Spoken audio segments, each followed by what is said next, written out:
Everyone and welcome to Fit a bit.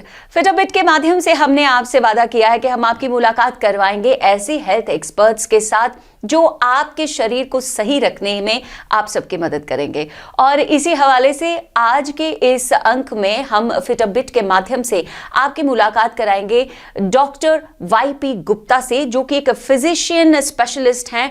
और एक physician की क्या अहमियत होती है ये मैं आपको यहां जरूर बताना चाहूंगी। फिट अ बिट के माध्यम से आज हम आप सबसे ये जरूर साझा करेंगे कि आप जब भी किसी भी बीमारी से ग्रस्त होते हैं तो शुरुआती दौर में सीधे किसी स्पेशलिस्ट के पास ना जाएं, आप सबसे पहले एक जनरल फिजिशियन के पास जाएं, क्योंकि कई बार बहुत बड़ी एलिमेंट्स का जो दरवाजा होता है ट्रीटमेंट का वो फिजिशियन के माध्यम से ही खुल जाता है। और कई बार आपको फिजिशियन से ही इतनी राहत मिल जाती है कि आपको स्पेशलिस्ट के पास जाने की जरूरत नहीं पड़ती है। और एक और इसका जरिया ये भी है कि देखिए, अगर आप स्पेशलिस्ट के पास जाते हैं तो आप सीधे तौर पर एक हैवी ड्रगिंग लेने की बात करते हैं, एक हैवी मेडिकेशन लेने की बात करते हैं। लेकिन जब आप फिजिशियन के पास जाते हैं तो जनरल फिजिशियन आपके सभी पहलुओं को एक साथ आंकता है और उसके माध्यम से आपको एक सबलाइम्ड डोजेज के माध्यम से आपके ट्रीटमेंट को शुरू कर देता है। हाँ,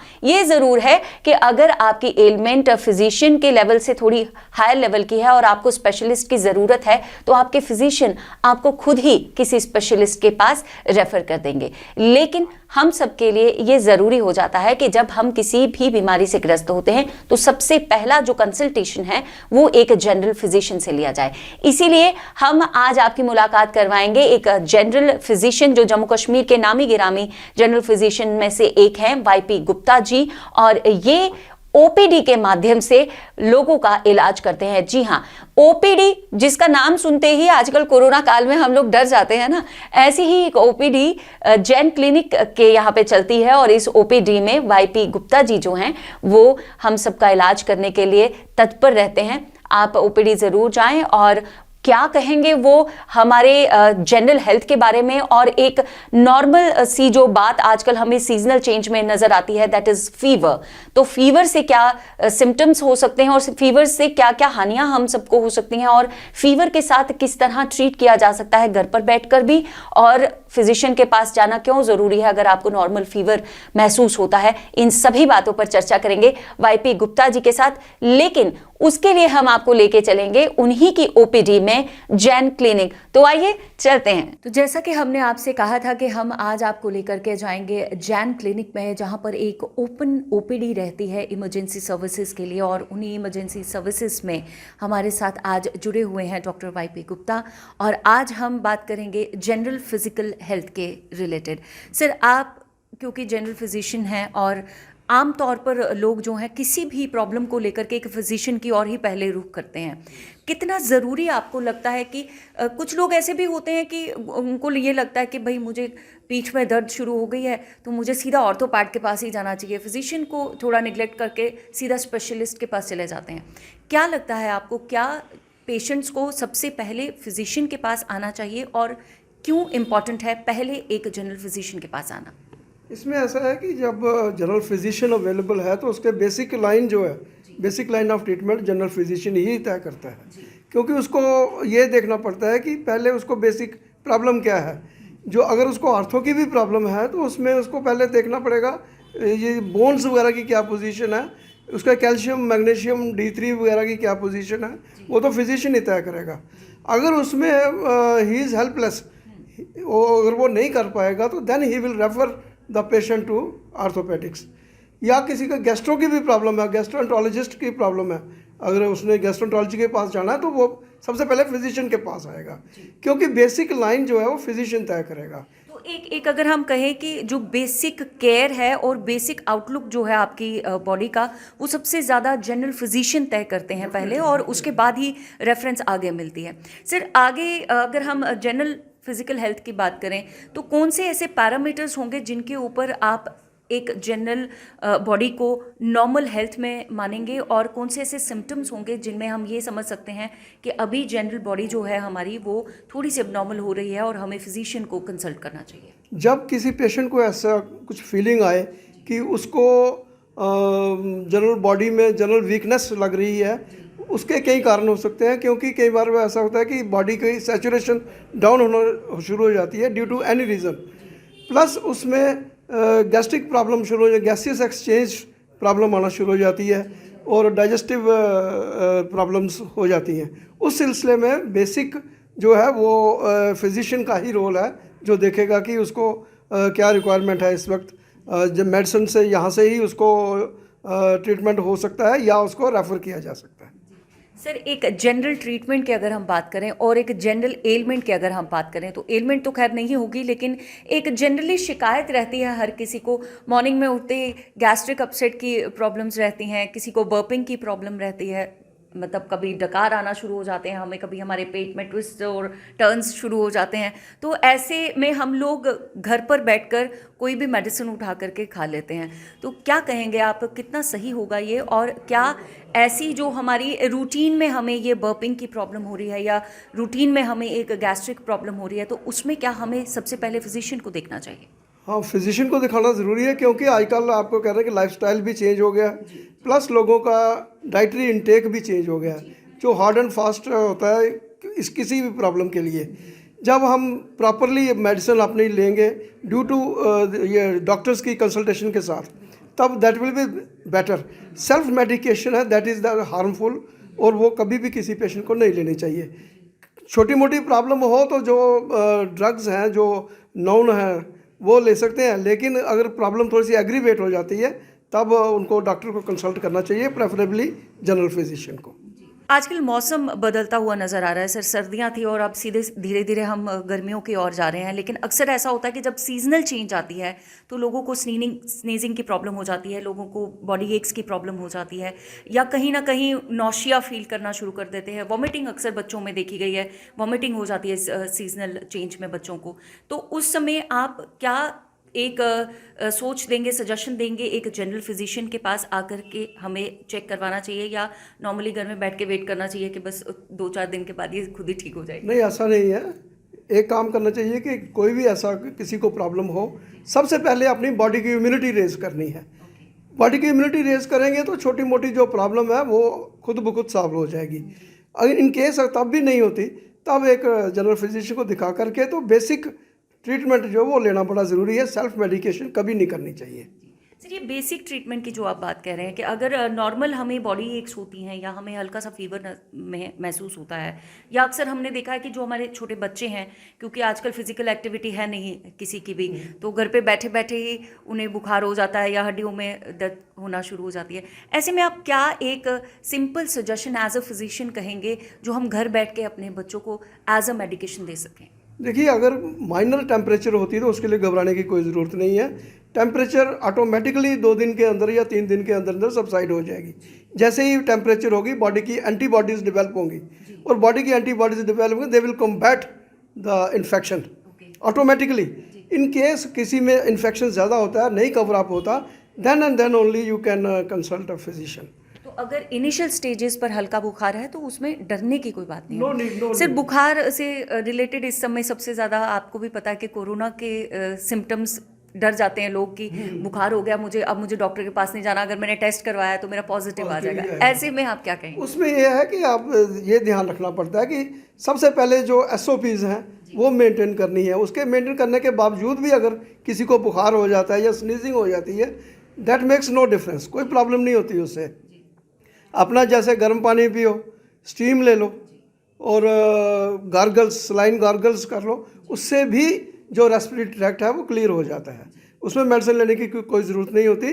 अगर 100 से ऊपर टेम्परेचर हो, 101 102, तब जाकर you can take paracetamol. Otherwise unnecessarily antibiotics या एनाल्जेसिक्स लेने की कोई ज़रूरत नहीं है।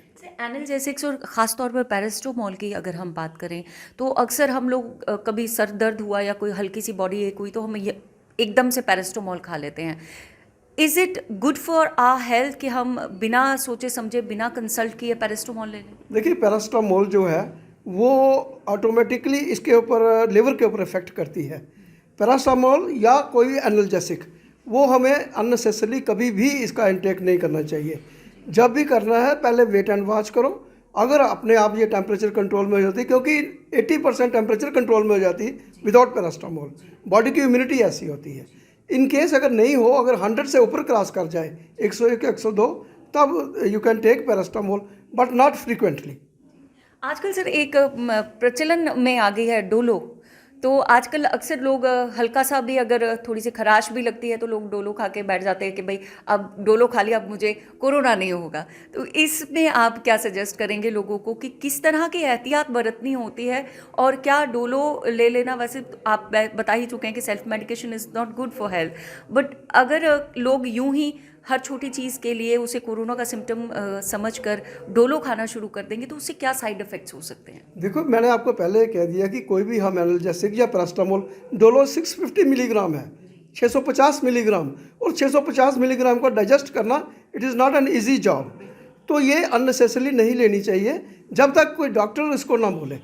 वो डॉक्टर देखेगा कि इसका बॉडी वेट कितना है, इसकी रिक्वायरमेंट 650 है या नहीं है। नॉर्मली 500 मिलीग्राम पैरास्टामोल चलती है, तब भी हम हेजिटेट करते हैं पैरास्टामोल डायरेक्टली देने के लिए, क्योंकि पहले उसके पैरामीटर्स देखने पड़ते हैं, कहीं उसका लिवर डिफेक्ट तो नहीं है जिसके कारण टेम्परेचर हुई है उसको। तो then and then only we take medicine. और ये पैरास्टामोल तो अगर लोग तो कहते हैं कि ठीक है हमने खा ली पैरास्टामोल, इसका कोरोना के साथ कोई कंसर्न नहीं है। टेम्परेचर किसी को भी कभी भी हो सकती है, और इसका wait and watch policy best policy है। प्रिवेंटिव मेजर्स करो विदाउट मेडिसिन, और ये wait for 2 to 3 days, 48 hours या 76 आवर्स वेट करो। अगर इसमें सबसाइड हो जाते हैं symptoms, then no need of worry. अगर उसके बाद परसिस्ट करते हैं अगर, then you can take medicine only with the prescription of the doctor.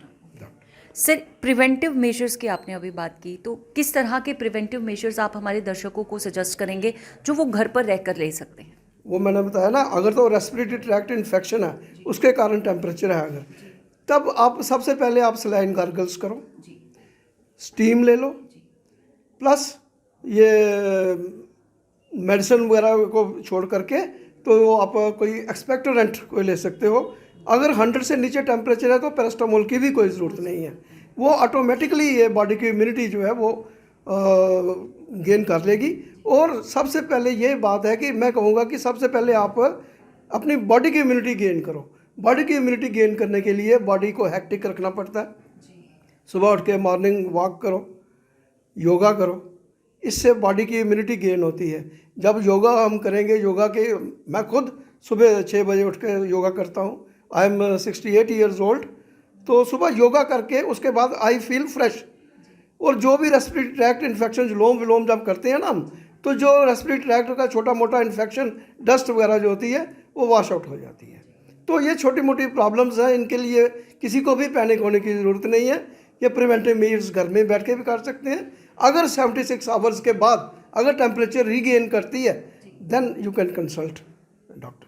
Sir, ये एक नॉर्मल फीवर की जब हम बात करते हैं, किस किस ऑर्गन पर ये नॉर्मल फीवर जो है हमारा, वो ऐसे ही जनरली किस किस ऑर्गन पर वो अफेक्ट कर सकता है? अगर हम कोरोना को थोड़ी देर साइड पे रख लें तो जनरली अगर फीवर होता है एक बॉडी में, टेम्परेचर रेज हो जाता है अबव देन 101, तो उस समय किन किन ऑर्गन्स पे इसका अफेक्ट पड़ सकता है? देखो, जो छोटे बच्चों को अगर 102 103 बुखार हो जाए तो वो डायरेक्टली ब्रेन के ऊपर इफेक्ट करेगा, क्योंकि ब्रेन के सेल्स जो है वो नॉर्मल होते हैं बच्चों के। अगर उनमें हाइपर पायरेक्सिया हो जाता है, बुखार अगर 102 103 104 भी कई बार हो जाता है, तो then we must be very cautious about that. उसको हमने निगलेक्ट नहीं करना है। उस वक्त इमीडिएटली घर में बैठे ही पहले उसकी कोल्ड स्पॉन्जिंग करो। कोल्ड स्पॉन्जिंग करने से होगा कि उसकी फॉर्मेंटेशन हो सके, कोल्ड फॉर्मेंटेशन से उसकी टेम्परेचर डाउन होना शुरू हो जाएगी। उसके बाद उसके काज का पता करना पड़ेगा, what is the cause behind the temperature. Then doctor is must. उस डॉक्टरी कंसल्टेशन के बगैर या पेडियाट्रिशियन की कंसल्टेशन के बगैर you can not go ahead. तो टेम्परेचर के लिए ये मेन काज है कि ब्रेन के ऊपर इफेक्ट नहीं होना चाहिए। कई बार ये हाइपर पायरेक्सिया के कारण बच्चों में सीजर्स होना शुरू हो जाते हैं, जिसे एपिलेप्टिक फिट्स कहते हैं। और जब बुखार के कारण हो, that is febrile convulsions, that is called febrile convulsion, that is temporary. वो जब टेम्परेचर नॉर्मल अपने लेवल पे आ जाएगी तो वो कन्वर्शंस कवर अप हो जाएंगी। लेकिन we have to rule out all the things. ये एक चेक रखना बड़ा ज़रूरी है कि अगर बच्चों के अंदर फीवर हो रहा है तो हमें ज़्यादा एहतियात रखने की ज़रूरत है, क्योंकि जैसा डॉक्टर साहब कह रहे हैं कि फ़ीवर अगर बहुत ज़्यादा परसिस्टेंट रहता है, बहुत ज़्यादा देर तक रहता है बॉडी में, तो बच्चों के ब्रेन सेल्स को डैमेज कर सकता है और ये एक बहुत ही सीरियस इशू है जिसे हमें थोड़ा ध्यान रखना पड़ेगा एज अ पेरेंट। सर, कार्यक्रम का समय ख़त्म होता है और जाने से पहले मैं चाहूँगी कि एज अ जनरल फिजिशियन आप क्या सजेशंस देना चाहेंगे हमारे दर्शकों को इस कोरोना काल में भी और वैसे भी अपनी जनरल बॉडी की हेल्थ को केयर करने के लिए? मैं वही कहना चाहूँगा, सबसे पहले मॉर्निंग वॉक कीजिए, सुबह उठिए अर्ली मॉर्निंग, वॉक कीजिए, योगा कीजिए, और जो फास्ट फूड है उसको नज़रअंदाज कीजिए। वो क्योंकि अब मैं देख रहा हूँ आजकल के यूथ मैक्सिमम फास्ट फूड लेते हैं, लेकिन ये फास्ट फूड जो है वो हमारे लिवर को इफ़ेक्ट करता है, हमारी डाइजेस्टिव एंजाइम्स को किल करता है। जितने भी स्पाइसी चीज़ें हैं वो we must stop these things. और योगा कीजिए, अपनी वाइटल कैपेसिटी बढ़ाइए, अपनी बॉडी की इम्यूनिटी बढ़ाइए, और सबसे बड़ी इंपॉर्टेंट चीज़ है SOPs को मेंटेन कीजिए। जो हमारे SOPs जो डायरेक्टर हेल्थ सर्विसेज ने हमें दी हुई हैं, हमें उसको फॉलो करना चाहिए। Only then we can go ahead with the normal life. Sir, अक्सर इस कोरोना काल में लोग अब, क्योंकि थोड़ा नॉर्मलाइज भी हो गया है, केसेस कम भी हो गए हैं, लेकिन लोग SOPs का पालन नहीं करते और कई बार ऐसा देखने को आता है कि लोग ज़्यादा बीमार हो जाते हैं और कहीं ना कहीं जा कर के लोगों के टच में आते हैं और कोरोना के पेशेंट हो जाते हैं। ऐसे में अगर बुखार इंसान को फील हो या किसी भी तरह की जनरल एलिमेंट इंसान को फील हो तो लोग कतराते हैं OPDs में जाने के लिए। मैं जानना चाहूँगी कि आपके यहाँ, क्योंकि हम देख रहे थे जब हम अंदर आए तो हमने देखा यहाँ एक OPD का माहौल है और आउट पेशेंट वार्ड में लोग आ रहे हैं और यहाँ पे बड़े अच्छे से मेडिकेशन लेकर के जा रहे हैं। तो आउट पेशेंट वार्ड में आना कितना सही साबित हो सकता है अगर इस तरह के प्राइवेट एम्बुलेंसेज में हम आएँ तो? देखो, यहाँ पे सबसे इम्पॉर्टेंट चीज़ काउंट करती है कि हमें भी यहाँ पर डिस्टेंसिंग का पालन करना बड़ा ज़रूरी है। कोई भी पेशेंट आएगा सबसे पहले बाहर बैठेगा वेटिंग एरिया में, and one he will come in the OPD chamber. जहाँ हम उसको सोशल डिस्टेंसिंग में उसको फिज़िकली टच नहीं करेंगे, लेकिन उसकी हिस्ट्री देख करके उसके बाद उसको प्रिस्क्राइब करेंगे मेडिसिन। अगर उसको ज़रूरत पड़ती है अस्कल्टेशन की या कोई चेस्ट प्रॉब्लम है उसको, then we'll check with stethoscope. BP कोई कहता है अगर बहुत ज़्यादा प्रॉब्लम है उसको तो आप BP चेक कर लेंगे। नॉर्मली विल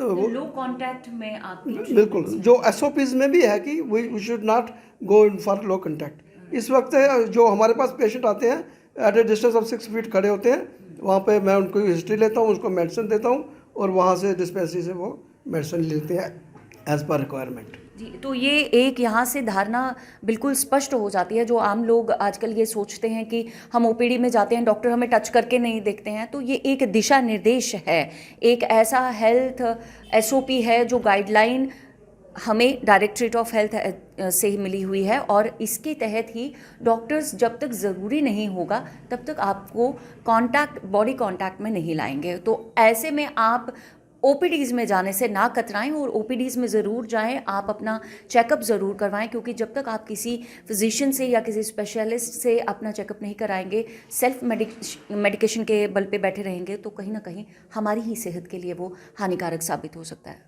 तो ये रही आज की बात, आज का विषय फीवर्स और जनरल सीजनल चेंजेस के माध्यम से हम लोगों के अंदर क्या क्या जनरल डिफिकल्टीज आती हैं जो हमारे शरीर को कमज़ोर बनाती हैं। और YP गुप्ता जी ने एक बहुत अहम बात कही कि आप सब अपनी इम्यूनिटी का पूरा ध्यान रखें, क्योंकि 80% जो हमारी बीमारियां हैं हमारे शरीर के अंदर की और हमारे शरीर के बाहर की, वो हमारी स्ट्रॉन्ग इम्यूनिटी से ही ख़त्म हो जाती हैं और हमें डॉक्टर्स की ज़रूरत नहीं महसूस होती। तो आप अपनी इम्यूनिटी को बूस्ट करने के लिए इम्यूनिटी बूस्टर्स लीजिए, वैक्सीनेशन कराइए, बूस्टर डोजेज लीजिए और इम्यूनिटी बूस्टिंग चीज़ें खाइए, जैसे ड्राई फ्रूट्स हैं और बहुत हेल्दी फ्रूट्स हैं, वो सब आप सब लें। तब तक के लिए अपनी सेहत का रखिए पूरा ख्याल। हम आपसे फिर करेंगे मुलाकात फिट अप बिट में। बिंदिया को दीजिए इजाज़त। This is Bindiya Tiku signing off for now.